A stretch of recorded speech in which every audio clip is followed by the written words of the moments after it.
കർമ്മയോഗത്തെ ഭഗവാൻ സന്യാസിത്വം നൽകി സ്തുതിക്കുകയാണ്. ഫലനിരപേക്ഷ കർമ്മയോഗം ധ്യാനയോഗത്തിൻ്റെ ബഹിരംഗ സാധന ആയതുകൊണ്ട് ഇപ്രകാരമൊരു സ്തുതി സാധകർക്ക് ഉപകാരം ചെയ്യും. ധ്യാനയോഗസ്യ ഫലനിരപേക്ഷഃ കർമ്മയോഗഃ ബഹിരംഗം സാധനം ഇതി തം സന്യാസത്വേന സ്തുത്വാ. അതുകൊണ്ടാണ് ഭഗവാൻ അങ്ങനെ ചെയ്തത് എന്ന് പറയും. ധ്യാനയോഗസ്യ ഫലനിരപേക്ഷ കർമ്മയോഗഃ, ഫലനിരപേക്ഷമായ കർമ്മയോഗം ധ്യാനയോഗത്തെ സംബന്ധിച്ചിടത്തോളം ബഹിരംഗം സാധനം, ബഹിരംഗ സാധനമാണ്. ഇത് സന്യാസത്വേന സ്തുത്വാ, ഇങ്ങനെ ബഹിരംഗ സാധനയെ സന്യാസിത്വ വിശേഷണം നൽകിക്കൊണ്ട് സ്തുതിച്ച് അധുനാ കർമ്മയോഗസ്യ ധ്യാനയോഗ സാധനത്വം ദർശയതി. ഇനി കർമ്മയോഗത്തിന് എങ്ങനെയാണ് ജ്ഞാനയോഗ വിഷയത്തിൽ ധ്യാനയോഗ വിഷയത്തിൽ പ്രസക്തി ഉണ്ടാവുന്നത്, അക്കാര്യം, അതായത് ധ്യാനയോഗ സാക്ഷാത്കാരത്തിന് സാധനയാവും കർമ്മയോഗം, അക്കാര്യം പറയും. ഇവിടെ ബഹിരംഗ സാധന, അന്തരംഗ സാധന എന്നത് സ്ഥൂലം താരതമ്യേന സൂക്ഷ്മം എന്ന അർത്ഥത്തിൽ വകതിരിച്ചറിയാവുന്നതാണ്. ബഹിരംഗ സാധന എന്ന് പറഞ്ഞാൽ സ്ഥൂലമായ വസ്തുതകളൊക്കെ അതിൽ ഉൾപ്പെടുന്നു, താരതമ്യേന മനസ്സിലാക്കാൻ സൗകര്യമാണ്. അന്തരംഗ സാധന എന്ന് പറയുന്നത് അങ്ങനെ പ്രത്യക്ഷത്തിൽ മനസ്സിലാക്കാൻ പറ്റില്ല. ഒരുവൻ്റെ വികാര വിചാരങ്ങളും ബോധ്യങ്ങളും സാക്ഷാത്കാരങ്ങളും ഒക്കെയാണ് അവിടെ കൂടുതൽ ഉൾപ്പെട്ടിരിക്കുന്നത് എന്നർത്ഥം. കർമ്മയോഗത്തിൻ്റെ വിഷയത്തിലും ആ പരിമിതി ഉണ്ട്, എങ്കിലും താരതമ്യേന സ്ഥൂലമാണ്. ആരുരുക്ഷോർമുനേർയോഗം കർമ്മകാരണമുച്യത്തെ യോഗാരൂഢസ്യ തസ്യൈവ ശമക്കാരണമുച്യത്തെ. ആരുരുക്ഷോർമുനേർയോഗം കർമ്മകാരണമുച്യത്തെ യോഗാരൂഢസ്യ തസ്യൈവ ശമക്കാരണമുച്യത്തെ. ആരുരുക്ഷോഃ മുനേഃ മുക്ത്यै ജ്ഞാനയോഗം പ്രാപ്തും ഇച്ഛാം കുറുവതഃ ഭവിഷ്യമുനേഃ. മുക്തിയെ അഥവാ ജ്ഞാനയോഗ ഫലത്തെ പ്രാപിക്കാൻ ആഗ്രഹിക്കുന്ന ഭവിഷ്യമുനിയാണ് ഇവിടെ മുനി എന്ന് വിശേഷിപ്പിച്ചിരിക്കുന്നത്. അങ്ങനെയുള്ള മുനിക്ക്, ആരുരുക്ഷോഹോ, ആരുരുക്ഷുവിന്, യോഗത്തെ ആരോഹണം ചെയ്യാൻ ആഗ്രഹിക്കുന്ന ആൾക്ക്.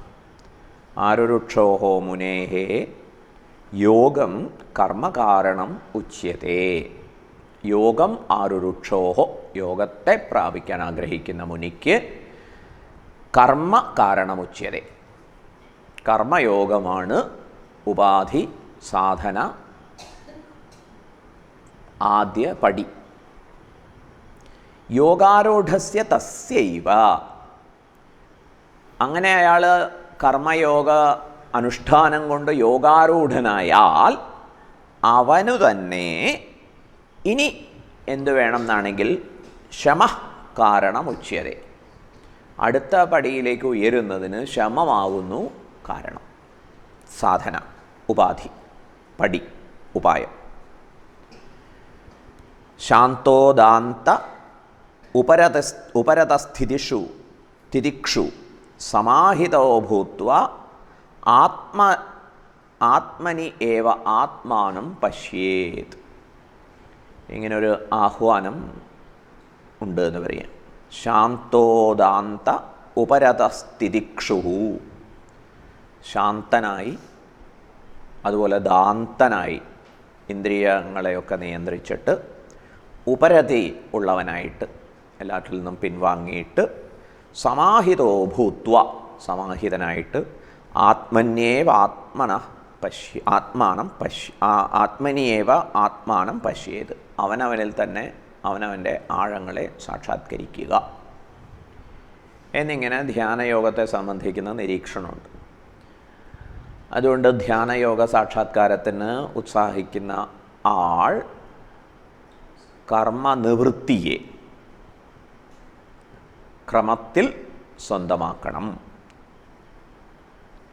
ആരുരുക്ഷോഹോ, ആചാര്യസ്വാമികൾ, ആരോഢും ഇച്ഛതഃ അനാരൂഢസ്യ ധ്യാനയോഗേ അവസ്ഥാതും അശക്തസ്യ ഏവ ഇത്യർത്ഥഃ.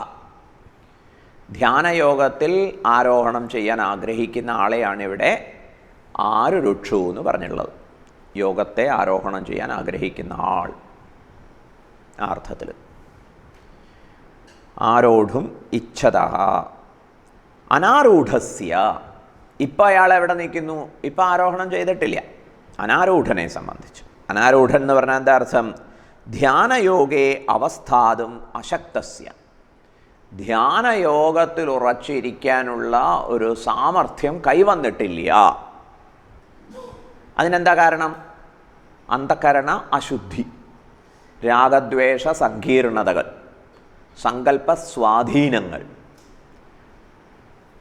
വിഷയത്തിലാണ് സുഖം എന്നുള്ള മുൻവിധികളുടെ പ്രാബല്യം, ഈ വക കാരണങ്ങളെ കൊണ്ട് ധ്യാനയോഗേ അവസ്ഥാതും അശക്തസ്യ, ധ്യാനയോഗത്തിൽ ഉറച്ചു കിട്ടാൻ സാമർഥ്യം കുറവുള്ള ആൾ.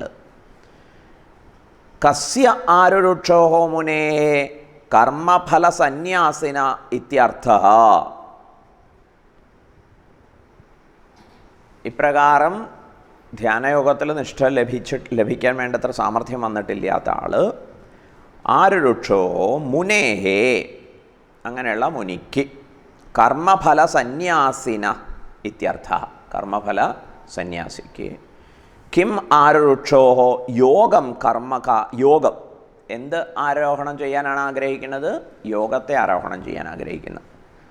അദ്ദേഹത്തിന് എന്താ കാരണം?